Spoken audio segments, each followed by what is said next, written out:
চট্টগ্রামের চন্দনাইশে নৈশপ্রহরীকে গাছের সঙ্গে বেঁধে রেখে মুদি দোকানের গোডাউন, ফার্নিচার ও বসতঘরে আগুন দিয়েছে দুর্বৃত্তরা।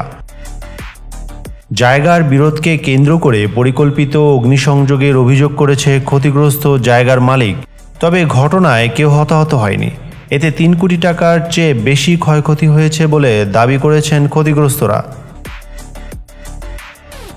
শনিবার রাত আনুমানিক ৮টার দিকে উপজেলার বরকল ইউনিয়নের ৪ নম্বর ওয়ার্ডের কানাইমাদারি গ্রামের নিদাগের পাড়ায় একদল মুখোশ পরিহিত নাশকতাকারী এ অগ্নিকাণ্ডের ঘটনা ঘটিয়েছে বলে জানা যায়। খবর পেয়ে ঘটনাস্থল পরিদর্শন করেছেন চন্দনাইশ সেনাবাহিনী ক্যাম্পের কমান্ডার আরেফ আসমার জয়ের নেতৃত্বে সেনা ও পুলিশ সদস্যরা। স্থানীয় সূত্রে জানা যায় ১২ থেকে ১৫ জন মুখোশধারী দুর্বৃত্ত প্রথমে বাজারে এসে নৈশপ্রহরী আবুল মঞ্জুর ও মোহাম্মদ নাসিরকে বেধড়ক মারধর করেন এবং তাদেরকে গাছের সঙ্গে বেঁধে ফেলেন। এরপর নাশকতাকারীরা গান পাউডার ছিটিয়ে মায়ের দোয়া এন্টারপ্রাইজের বিশাল গোডাউনে আগুন লাগিয়ে দ্রুত ঘটনাস্থল ত্যাগ করেন। মুহূর্তেই আগুন ছড়িয়ে পড়ে এবং পুরো মুদির দোকানের গোডাউন, পার্শ্ববর্তী আরেকটি ফার্নিচারের দোকান ও পিছনের বসতঘর পুড়ে ছাই হয়ে যায়। পরে খবর পেয়ে Chandanaish fire service and civil defence স্টেশনের একটি টিম ঘটনাস্থলে গিয়ে টানা ১.৫ ঘন্টার প্রচেষ্টায় আগুন নিয়ন্ত্রণে আনতে সক্ষম হয়। মুদির দোকানের যত মালামাল আছে সব আমি পাইকারি বিক্রি করি মেসেজ মাইক্রো এন্টারপ্রাইজের। প্রায় ২ থেকে ২.৫ কোটি ৩ কোটির কাছাকাছি মাল ছিল আমার এখানে। এলাকাবাসী হাজার হাজার এলাকাবাসী সাক্ষী আছে।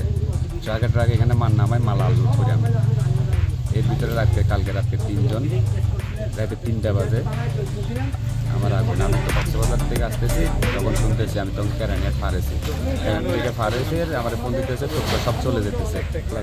আমি বিচার চাই। ক্ষতিগ্রস্তরা হলেন মেসার্স মায়ের দোয়া এন্টারপ্রাইজের স্বত্বাধিকারী মোহাম্মদ আলমগীর ইসলাম ও জাহাঙ্গীর, ফার্নিচার দোকানের স্বত্বাধিকারী আব্দুল করিম বাবুল এবং ফজল আহমদ সওদাগরের বসতঘর। পার্শ্ববর্তী সৈয়দ আহমেদের মুদি দোকানও ক্ষতিগ্রস্ত হয়।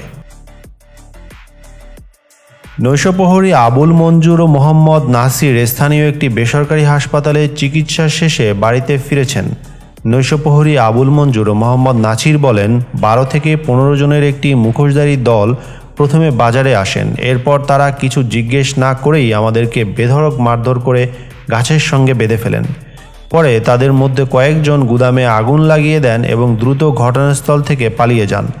পরে আমরা চিৎকার করলে এলাকাবাসী এগিয়ে আসেন।